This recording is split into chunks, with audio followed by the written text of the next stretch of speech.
Think now, are you sure you really want to get rid of the dollar and no longer value the penny? All right, the penny sounds small, but people stack up pennies, and at some point they have that to go grab. Sometimes $100 worth of pennies they save. Oh, we saved the spare $100 worth of pennies. It's a numbering system.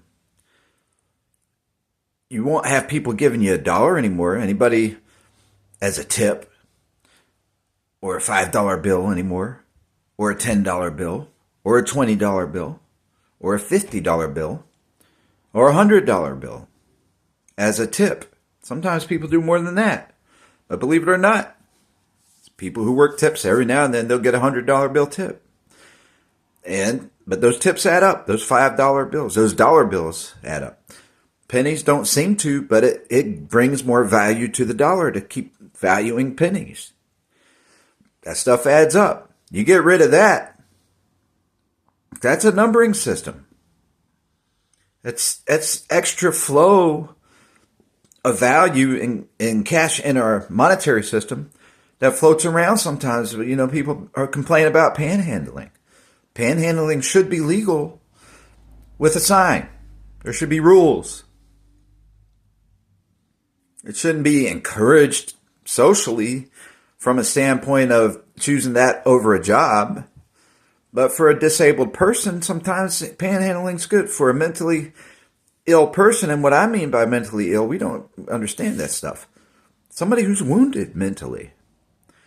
Now, sometimes there's a handicap, but some people are wounded from being abused or robbed a lot.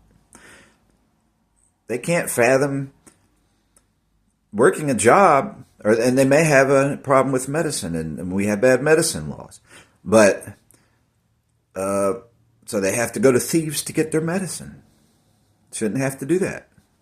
But point is, and then what happens then if that happens and they have a relapse? People are addicted to medicine the way people are addicted to chocolate and coffee and food a lot of times. But coffee and chocolate are medicinal food.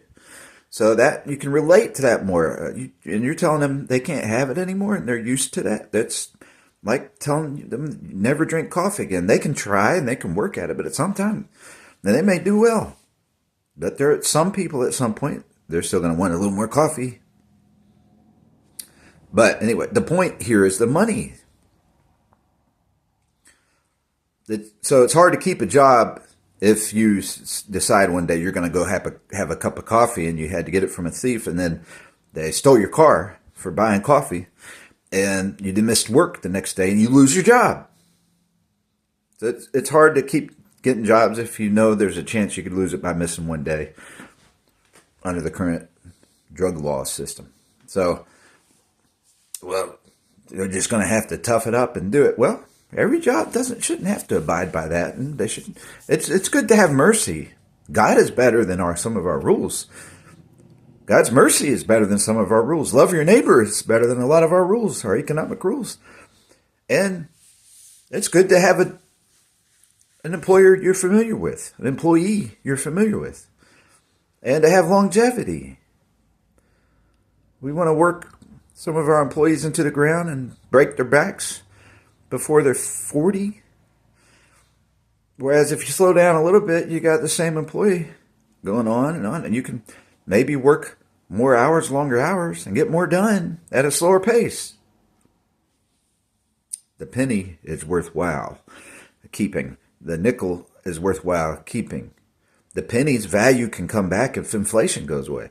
Some people won't pick up and collect a penny anymore because of inflation. The value of the dollar has disintegrated. It's under the Democrats. The Democrats are getting rid of the dollar. So, I mean, I could explain this more, but I don't want to do a long video. All right? But I just give you some more of reasons you want that dollar. You need the dollar. It's a good numbering system. It's because it floats around. It floats around. You can do... Who's giving you some monetary value? I mean, we have spiritual value, but monetarily we need value too. We need to be able to spread it around instead of the government deciding who has value. So I was about to stop at 5 minutes, but I didn't make it. So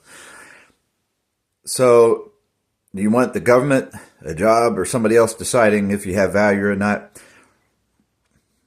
Do you want some dollar bills saved up on the side as a spare that sometimes you save a lot or stack some here or there, or you actually are able to get some here and there in different places?